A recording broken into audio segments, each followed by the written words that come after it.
여러분은 혹시 개우구후라는 말을 들어보신 적이 있나요? 소의 꼬리보다는 닭의 머리가 낫다는 뜻으로 용의 꼬리보다 뱀의 머리가 낫다는 비슷한 말이 있죠. 우리들은 어릴 적에 대부분 이런 말을 들으면서 자라왔습니다. 어디 가든지 꼬리가 되지 말고 머리가 되라는 거예요. 그러다 보니까 리더 곁에서 리더를 잘 도와주는 2인자가 되어도 어딘가 모르게 불안해지는 것 같아요. 그래서 직장에서 조금만 기술을 익히거나 경험을 쌓게 되면 나가서 따로 독립을 하려고 합니다. 사업하는 분들의 이야기를 들어보면 좋은 파트너를 얻는 것이 그래서 너무 힘들어진 요즘이라고 이야기합니다. 이렇게 리더가 되고자 하는 사람은 많은데 정작 상대방의 리더십은 잘 인정해 주려고 하지 않습니다. 그 사람은 이래서 문제고 저래서 안 된다는 거죠. 그러다 보니까 사회 각 분야에서도 리더십이나 권위가 급격하게 몰락하는 현상이 발생하고 있어요. 왜 요즘 우리 사회 안에는 어떤 권위나 리더십을 적대시하는 문화가 팽배하게 됐을까요? 가만히 생각을 해봤습니다. 사실 과거 수천 년 동안 우리 인류의 삶은 큰 변화가 없었습니다. 봄에 나가서 씨를 뿌리고 열심히 일해서 가을에 수확하고, 언제 씨를 뿌리고 언제 수확하는지 오로지 경험에 의존했죠. 그래서 노인들은 축적된 지식을 갖고 있는 정보의 최상위층이었습니다. 그런데 삶의 방식이 수십 년 동안 급격하게 변화했죠. 그래서 지금은 핸드폰으로 돈 거래는 물론이고 문자 확인도 잘 못하시는 노인분들이 많이 계시죠. 그런데 우리가 우리의 부모와 스승, 사회의 어른들을 공경하는 것은 단순히 그들이 우리들보다 지혜나 정보를 많이 가지고 있기 때문은 아닙니다. 하나님께서는요, 내 부모를 공경하라고 명령하셨고, 또 너는 센 머리 앞에서 일어서고 노인의 얼굴을 공경하며 내 하나님을 경외하라. 나는 여호와이니라. 이렇게 말씀하셨다고요. 그저 부모님이기 때문에, 어른이기 때문에 공경하는 게 마땅하다고 성경은 분명히 가르쳐주고 있습니다. 하지만 요즘 같은 포스트 모더니즘 시대의 문화는 마치 구약의 사사시대처럼 진리의 상대성을 강조하면서 자기 소견에 옳은 대로, 내가 살고자 하는 대로 사는 게 최고라고 이야기하죠. 그래서 누가 옆에서 라떼는 말이야, 이 비슷한 이야기만 꺼내도 무조건 시대에 뒤떨어진 소위 꼰대로 몰아붙이니까 어른들이 아예 입을 닫게 되는 거예요. 이렇게 가정이나 직장, 학교와 사회에서 모든 권위들이 무너지고 있습니다. 이렇게 혼란스러운 시대에 우리들은 신앙의 다음 세대에게 어떤 뒷모습을 보여줘야 할까요? 오늘 우리가 읽은 말씀은 그리스도인들이 세상의 권세 아래서 어떤 태도를 갖고 살아가야 하는가에 대해 가르쳐주고 있습니다. 오늘 이 말씀을 통해서 좌로나 우로나 치우치지 말고 하나님이 원하시는 그리스도인답게 살아가는 저와 여러분이 되시기를 주님의 이름으로 축복합니다. 근래 들어서 인문학 열풍에 따라 인문학적 성경 읽기가 사람들의 관심을 받고 있어요. 인문학적 성경 읽기란 뭐 그렇게 어렵거나 거창한 게 아니라 성경에 기록된 텍스트, 이 문자만 보려고 하지 말고 그 텍스트가 기록되던 당시 주변의 상황들을 함께 들여다보면서 성경을 읽어가는 것을 의미합니다. 사실 텍스트와 콘텍스트를 함께 보는 것은 우리에게 특별한 일은 아니죠. 제가 그런 방식으로 성경을 해석하고 설교했기 때문이에요. 한번 컨텍스트를 들여다보면 로마서는 바울이 고린도에 머물면서 로마에 있는 교인들에게 써보낸 편지글입니다. 로마 교회는 어떤 선교사들의 파송에 의해서 세워진 교회가 아니라 사도행전 2장에 나오는 오순절 성령 강림 사건을 지켜본 디아스포라 유대인들에 의해서 자생적으로 생겨난 교회로 알려져 있습니다. 그런데 AD 49년경 글라우디오 황제가 로마에 사는 모든 유대인들에게 추방 명령을 내리게 되죠. 그래서 로마 교회의 빈자리에 이방인들도 들어오게 됩니다. 바울이 로마서를 쓸 당시 로마 교회 안에는 상당수의 이방인들이 함께 있었던 것으로 추정되는데, 그래도 유대인들은 여전히 교회 안에서 영향력을 행사하는 집단이었다고 볼 수 있습니다. 하지만 로마 교회 성도들은 로마라는 이 도시 안에서는 미미한 사람들에 불과했어요. 더군다나 그때는 유다가 바벨론에 의해 멸망당한 지 600년이 넘는 오랜 시간이 흐른 뒤였습니다. 주인만 바벨론에서 바사로, 그리스였다가 다시 로마로 바뀌었을 뿐 유대인들은 여전히 나라를 빼앗긴 식민지였고 어디를 가도 환영받지 못하는 불청객에 불과했다는 거예요. 그런 동족들에게 바울은 본문 1절에서 이렇게 이야기합니다. 각 사람은 위에 있는 권세들에게 복종하라. 권세는 하나님으로부터 나지 않음이 없나니 모든 권세는 다 하나님께서 정하신 바라. 이런 말을 하는 거예요. 여러분이 만약 그때 유대인이었고 바울의 이 편지를 읽고 있다면 어떤 기분이 들까요? 아마 요즘 같으면 바울은 동족의 가슴에 대못을 박는 매국노야, 이런 욕을 들었을지도 모르겠어요. 그런데 바울이 왜 이렇게 이야기를 하고 있는 걸까요? 사실 구약 성경을 봐도 많은 하나님의 종들이 악한 왕에게 무조건 복종합니까? 그렇지 않아요. 직언을 하죠. 우리가 잘 아는 다니엘의 세 친구 사드락과 메삭과 아벳느고는 왕의 신상에 절하라는 왕의 명령을 불복종하기도 합니다. 더군다나 바울 당시에도 많은 그리스도인들이 황제 숭배를 거부하고 황제에게 절하지 않았다는 거예요. 거부했습니다. 그런데 뜬금없이 바울이 위에 있는 권세들에게 복종하라고 하는 것은 모순 아닙니까? 그런데 이 말씀이 기록된 원문을 보면 위에 있는 권세들이라고 하는 말은 어떤 특정한 개인이 아니라 나라를 다스리는 정부나 조직 체계를 가리키는 표현이라는 것을 알 수가 있습니다. 따라서 바울이 오늘 본문에서 요구하는 것은 잘못된 정치인, 잘못된 정책에 대해서 무조건적으로 복종하라는 의미가 아니라 한 나라를 다스리고 통치하는 조직을 우리 그리스도인들은 마땅히 인정하고 협력해야 한다는 일반적인 의미로 이해해야 하는 거죠. 왜냐하면 우리 그리스도인들은 하나님 나라의 백성인 동시에 한 나라의 시민으로 살아가는 존재라는 것을 받아들이라는 거예요. 예전에 비틀즈의 멤버였던 존 레논이라는 가수가 부른 Imagine이란 노래가 있죠. 노래 가사를 보면 나라가 없다고 상상해 보세요. 누군가를 죽여야 할 일도 무언가를 위해 죽어야 할 일도 없을 거예요. 이런 가사였죠. 예전에 킬링필드란 영화 그 끝장면에 이 노래가 나와서 잔잔한 감동을 줬던 것 같아요.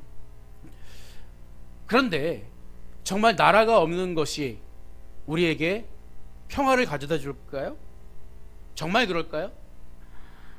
하지만 우리가 경험한 그런 세상들, 공권력이 사라진 곳은 천국이 아니라 약육강식이 지배하는 지옥과 다름없었습니다. 왜냐하면 우리 인간의 본성은 타락하고 악하기 때문이에요. 그래서 미국의 교회 역사학자 도널드 데이톤은 형편없는 정부보다 더 나쁜 것이 한 가지 있는데 그것은 무정부 상태다. 정부의 권위에 순종하기를 거부하는 것은 곧 무정부 상태를 지지하는 것이다. 이런 말을 한 적이 있어요. 데이톤의 견해에 비추어 보면 오늘 바울의 이야기는 형편없는 정부일지라도 우리들은 협조하고 복종해야 한다는 의미죠. 왜일까요? 그리스도인들이 하나님 나라를 살아가기 위해서는, 우리가 신앙생활을 하기 위해서는 국가라는 울타리도 필요하기 때문이라는 거예요. 그런데 사람들 중에는 이런 울타리가 되는 국가를 바로 세우는 것이 우리 그리스도인들의 사명이라고 생각하는 분들이 있는 것 같아요. 물론 우리는 바른 정책을 실행하는 사람들을 지지하고 대표자로 선출해야겠죠. 그런데 예수님의 제자들 중에는 무력으로 유다의 독립을 꾀하려는 열심 당원들도 있었지만, 아예 혼탁해진 세상을 등지고 은둔자로 살아가는 에세네파 같은 사람들도 있었다는 거죠.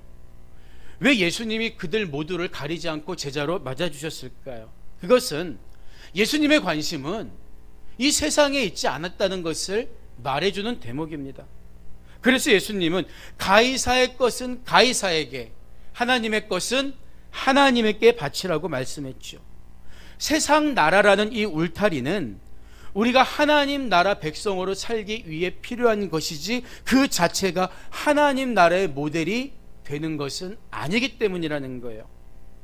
바로 이런 맥락에서 바울은 어떠한 이유에서건 나라를 통치하는 체제는 있어야 한다는 것을 주장함과 동시에 그들의 권위는 보이지 않는 하나님이 부여하셨다는 것을 오늘 말씀을 통해서 밝히고 있는 거예요. 1983년 노벨 문학상을 받은 윌리엄 골딩의 파리 대왕이란 책을 보면 어린 소년들이 무인도에 표류하게 되는데 도무지 섬의 질서가 잡히지 않자 리더인 랄프가 한 가지 규칙을 제안하고 세우게 됩니다. 그것은 바로 소라 껍질을 든 사람에게만 발언 기회를 주는 거였어요.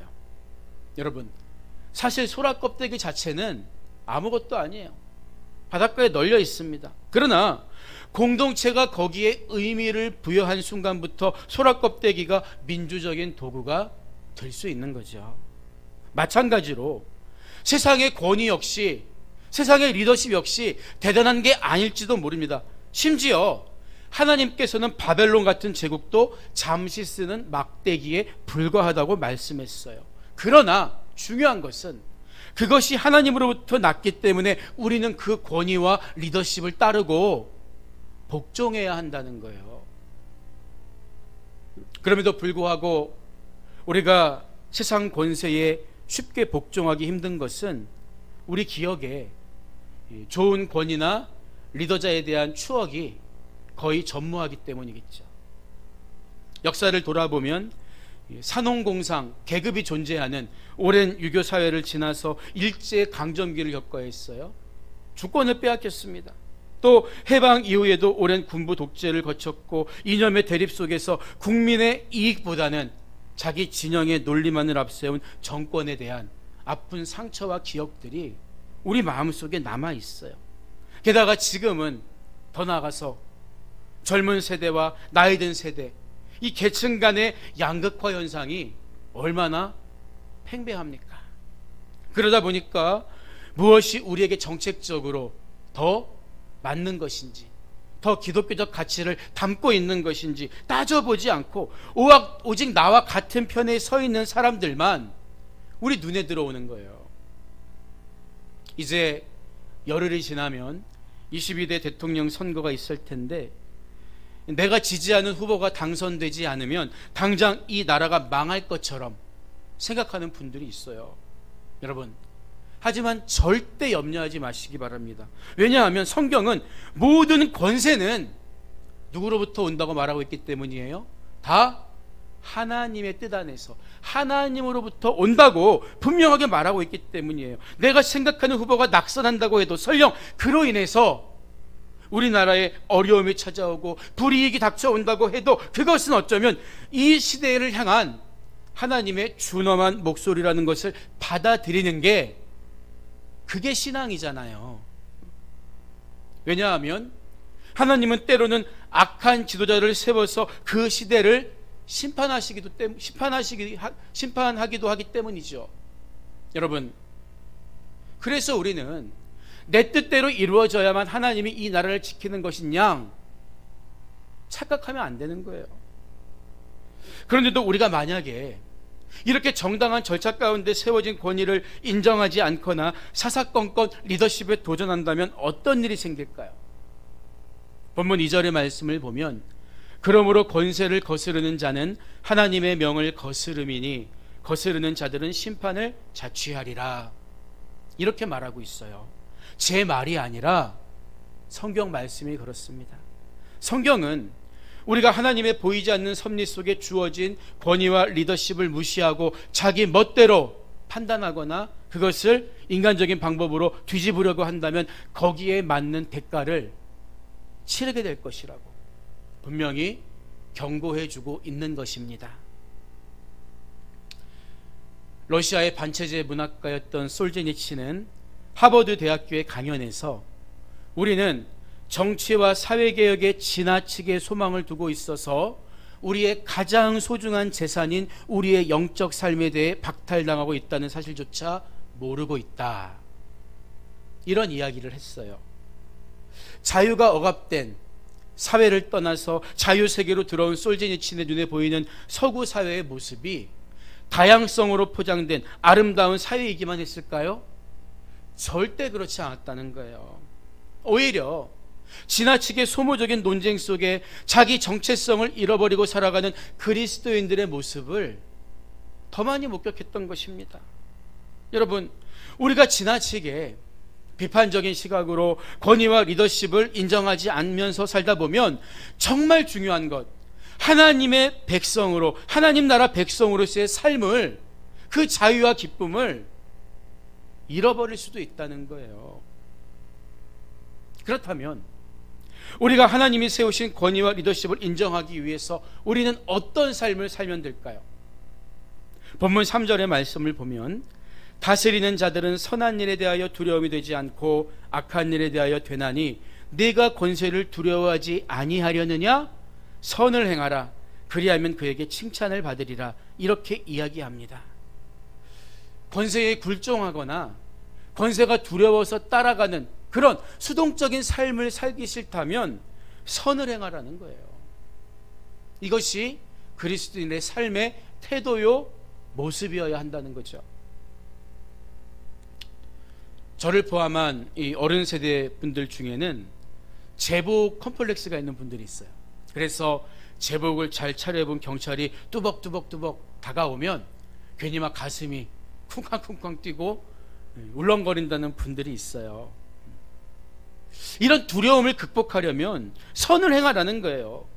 우리가 권위를 존중하고 리더십을 인정하는 가장 확실한 방법은 하지 말아야 할 악을 하지 않는 것을 넘어서 하지 않아도 되는 선을 행하는 것이다. 성경은 이렇게 가르쳐주고 있습니다. 요즘에 운전을 하다 보면 평소보다 운전 시간이 길어졌어요. 우회전을 하는데 차들이 길게 늘어서서 시간을 오래 잡아먹기 때문이죠. 바뀐 법 때문에 운전자들 중에는 우회전을 할 때 건널목 신호등이 다 바뀔 때까지 운전하지 않고 멈춰서 계신 분들이 많이 있습니다. 7월부터 벌금과 벌점까지 있다고 하니까 적발될까봐 미리미리 조심하는 거죠. 그런데 여러분, 만약에 우리가 권위나 리더십을 인정하기 위해서 매번 이렇게 조마조마한 마음으로 살아야 한다면 이게 얼마나 힘들고 답답하겠냐는 거예요. 여러분은 혹시 착한 사마리아인의 법이라는 말을 들어본 적이 있나요? 이 착한 사마리아인 법은 누가복음 10장에 나오는 이야기에서 유래했습니다. 우리가 잘 아는 이야기죠. 강도를 만난 한 유대인이 길 위에 쓰러져 죽어가고 있을 때 제사장과 레위인은 모른 척하고 그냥 지나쳐버리죠. 그런데 오히려 당시 유대인과 적대적인 관계에 있었던 한 사마리아인이 그를 돌보아주고 구해줍니다. 착한 사마리아인법이란 이처럼 어떤 사람이 위험에 처해 있는 것을 목격했을 때 돕지 않고 그냥 지나치는 사람을 처벌할 수 있도록 하는 법이에요. 하지만 우리나라를 비롯한 일부 국가에서는 윤리적인 문제, 개인의 문제를 법으로 처벌하는 것이 과연 합당한가, 이런 논란이 되고 있죠. 하지만 현재 프랑스를 비롯한 벨기에, 노르웨이, 독일, 스위스, 네덜란드, 이탈리아, 덴마크, 포르투갈, 러시아, 헝가리 등 수많은 유럽의 나라들이 착한 사마리아인법을 형법으로 적용하고 있다는 거죠. 우리가 주목해야 하는 것은 세상 나라의 법과 상관없이 성경이 오늘 우리에게 이처럼 적극적인 선을 행하는 실천적인 삶을 살라고 요구하고 있다는 거예요.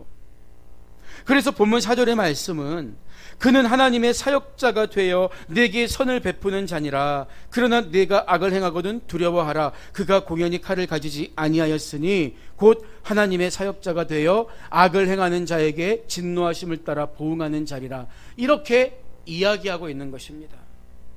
여러분, 제복을 입고 있는 나라의 관리들, 그들이 두려움의 대상이 되게 하면 안 된다는 거예요. 오히려 그들은 나의 선행을 인정해주고 칭찬해주는 대상으로 삼는 그런 선을 행하는 삶을 우리들이 살아야 마땅하다는 거죠.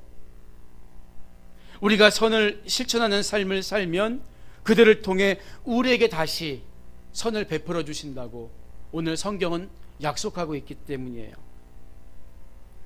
물론 우리는 단순히 이런 보상을 받기 위해서가 아니라 주님처럼 살기 위해서, 주님의 마음으로 살기 위해서 선을 행하는 것이겠죠.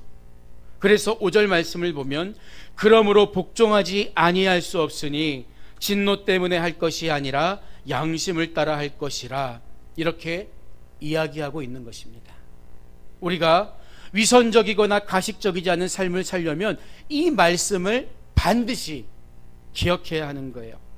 하나님은 우리 모두에게 올바른 신앙 양심을 주셨습니다. 그래서 우리는 하나님의 영광과 교회의 덕을 세우기 위해서 남이 알아주든 알아주지 않든, 어떤 보상이 있든 보상이 없든 두려워하는 마음이 아니라 사랑으로 적극적인 선을 실천해야 한다는 거예요.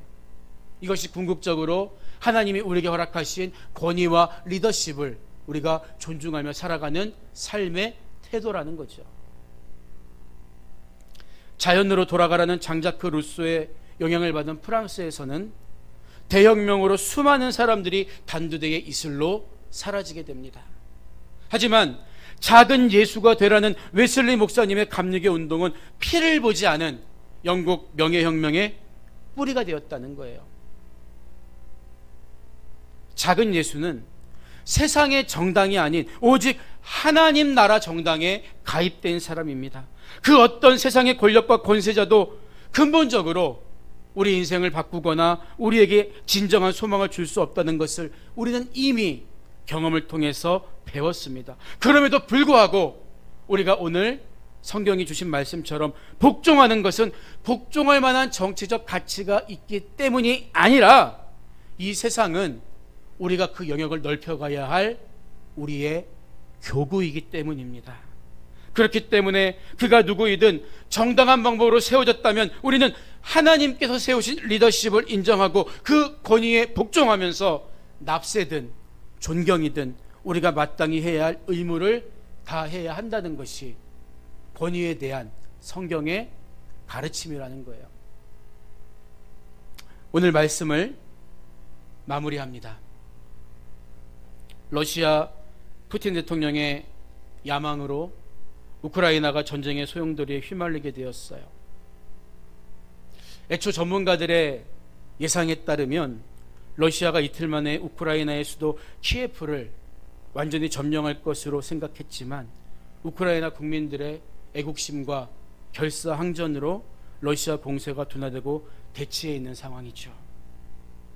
국민의 70% 이상이 기독교인인 우크라이나 사람들은 지금도 광장에 나와서 기도하고 있습니다.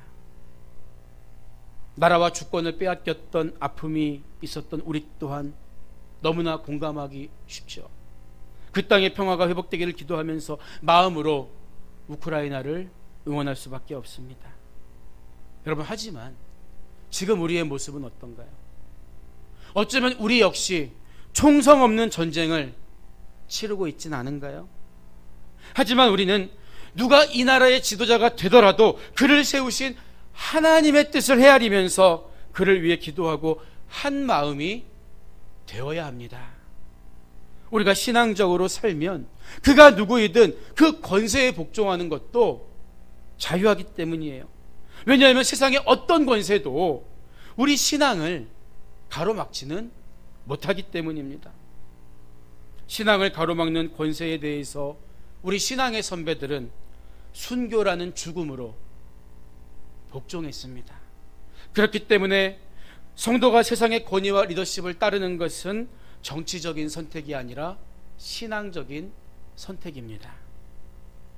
우리 그리스도인들에게 주어진 사명은 시대의 장벽을 세우고 그 장벽을 또 무너뜨리는 데 있는 것이 아니라 그 장벽 아래 깔려서 신음하고 있는 이웃들에게 위로와 진정한 소망을 전해주는 데 있는 것입니다.